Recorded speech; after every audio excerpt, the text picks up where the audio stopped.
বরবাদের হাত ধরে খুলতে চলেছে 40 থেকে 50টা সিনেমা হল, সিঙ্গেল স্ক্রিন। ভাবো, এটাই হচ্ছে মেগাস্টারের পাওয়ার। নমস্কার বন্ধুরা, আমি রূপম চলে এলাম নতুন ভিডিও নিয়ে। জাস্ট না পৌঁছালি দিন একটা ভিডিও দেখলাম এবং সেই খবরটা প্রথম ব্রেক করলো যে বাংলাদেশে একটা সময় আমরা সবাই জানি যে সিঙ্গেল স্ক্রিনের সংখ্যা কিন্তু ছিল, বা টোটাল সিনেমা হলের সংখ্যাই ছিল 1200-1300 এরকম। কিন্তু আজকে ঢাকার বুকে দাঁড়িয়ে যদি কথা বলি, একটাই সিঙ্গেল স্ক্রিন রয়েছে, মানে একটা না, আরো অনেকগুলো সিঙ্গেল স্ক্রিন রয়েছে, মানে বড় সিঙ্গেল স্ক্রিন খুব কম রয়েছে, যেখানে হয়তো 1200 বা 1300 সিটের সিঙ্গেল স্ক্রিন। তো অধিকাংশ সিঙ্গেল স্ক্রিনই কিন্তু বন্ধ হয়ে যাচ্ছে। এবং আমরা কিছুদিন আগেও শুনেছিলাম যে মধুমিতা সিনেমা হল ঢাকার সব থেকে বড় সিনেমা হল, সিঙ্গেল স্ক্রিনদের মধ্যে অন্যতম, যেখানে মানে বলা হতো যে মধুমিতার মাটি সাকিবিয়ানদের ঘাঁটি। ঠিক আছে, সেটারও খোঁজ খবর পেয়েছিলাম যে কিছুদিন আগে বন্ধ করে দেওয়া হবে, কিন্তু তারা আবারও সেটা করবে না, মানে তারা আবারও কিন্তু সিনেমা চালাবে, তারা এই ডিসিশনটা নিয়েছে। আমরা প্রত্যেকে যারা সাকিব ভাইকে নিয়ে ভিডিও বানাই তারা খুব মন খারাপ করে ফেলেছিলাম যে ওই মুহূর্তে যে মধুমিতা বন্ধ হয়ে যাচ্ছে। কিন্তু ভেবে দেখো, আজ যদি এই সমস্ত সিঙ্গেল স্ক্রিন বন্ধ হয়ে যায়, তাহলে সিনেমার যে আনন্দটা সেটা কোথাও গিয়ে আমরা উপভোগ করতে পারবো না। তো খুশির খবর, সব থেকে বড় খবর এবং সব থেকে আনন্দের খবর, এই বরবাদের মানে বরবাদ রিলিজের আগেই 40 থেকে 50টা সিনেমা হল নতুন করে খুলতে চলেছে। দেখো, কিছু কিছু সিনেমা হল এর মধ্যে রয়েছে যেগুলো হয়তো প্রিয়তমা, বা যেগুলো 5 বছর আগে হয়তো বন্ধই হয়ে গেছিল, কিন্তু আবারও বরবাদের হাত ধরে খুলতে চলেছে। আবার কিছু কিছু সিনেমা হল রয়েছে যেগুলো নতুন রকম ভাবে ওপেন করা হয়েছে, মানে সিঙ্গেল স্ক্রিন তৈরি করা হয়েছে। ভাবো, এটা কতটা ভালো বিষয় বাংলা ইন্ডাস্ট্রির জন্য।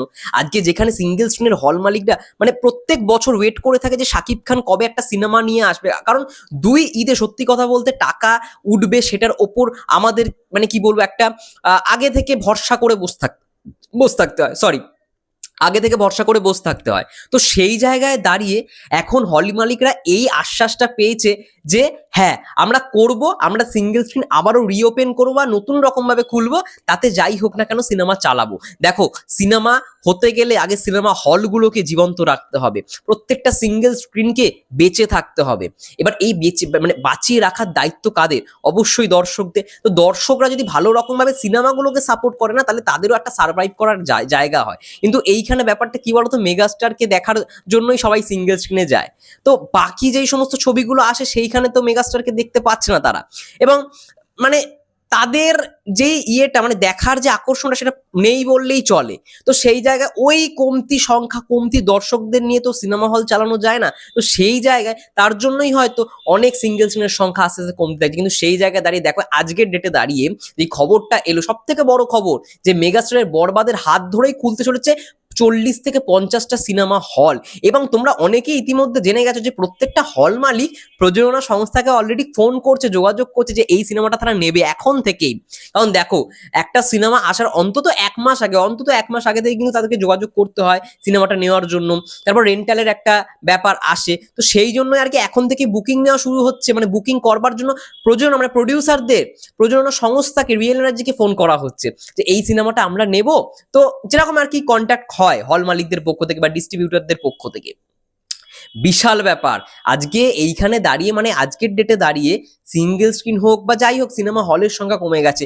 মাল্টিপ্লেক্সের সংখ্যা হয়তো বাড়বে, ভবিষ্যতে বাড়বে, কিন্তু সিঙ্গেল স্ক্রিনকে বাঁচিয়ে রাখা দায়িত্ব কিন্তু আমাদের। এবং মেগাস্টার যতদিন সিনেমা করে যাচ্ছে, মানে তিনি তো সিনেমা ভাই করেই গেছেন সিঙ্গেল স্ক্রিনের জন্য। আজকে বছরে সে 12টা-13টা সিনেমাও দিয়েছেন এক একটা বছরে, শুধুমাত্র সিঙ্গেল স্ক্রিনগুলোতে বেঁচে থাকে। না হলে দুটো ঈদ ছাড়া কোনো মানে রোজগারই হয় না সিঙ্গেল স্ক্রিনের মালিকদের। তো তারাও বা সিনেমা হল চালাবে কেন? তো সেটা কিন্তু কোথাও গিয়ে হচ্ছে না। এটা দেখে ভালো লাগলো। এবং এই হলগুলো যেন চলুক, আবার যেন ঈদে মানে সিনেমা চালিয়ে যেন বন্ধ না হয়ে যায়, তার জন্য দর্শকদের হলমুখী হতে হবে, বরবাদকে বেশি করে দেখতে হবে, যাতে হলগুলো অনেকটা টাইম ধরে টিকে থাকতে পারে। এটাই বলবো, এটাই খুব ভালো রকম একটা নিউজ পেলাম, তার জন্য তোমাদের সঙ্গে শেয়ার করলাম। এবং তোমাদেরও দেখো অনেক আশেপাশে কিন্তু হল আছে যেগুলো হয়তো বন্ধ হয়ে গিয়েছিল, হয়তো সেগুলোও দেখো খুলছে আবার নতুন রকম ভাবে। এবং সেরকম ইনফরমেশন পেলে অবশ্যই কিন্তু কমেন্টে জানিও। ততক্ষণের জন্য সবাই ভালো থেকো, সুস্থ থেকো, টেক কেয়ার। আমাদের ফেসবুক পেজে অবশ্যই যদি নতুন হও ফলো করে দিও, ইউটিউব চ্যানেল নতুন হলে অবশ্যই সাবস্ক্রাইব করে দিও। সবাই ভালো থেকো, সুস্থ থেকো। দেখা হচ্ছে নেক্সট ভিডিওতে। Tata, take care, by.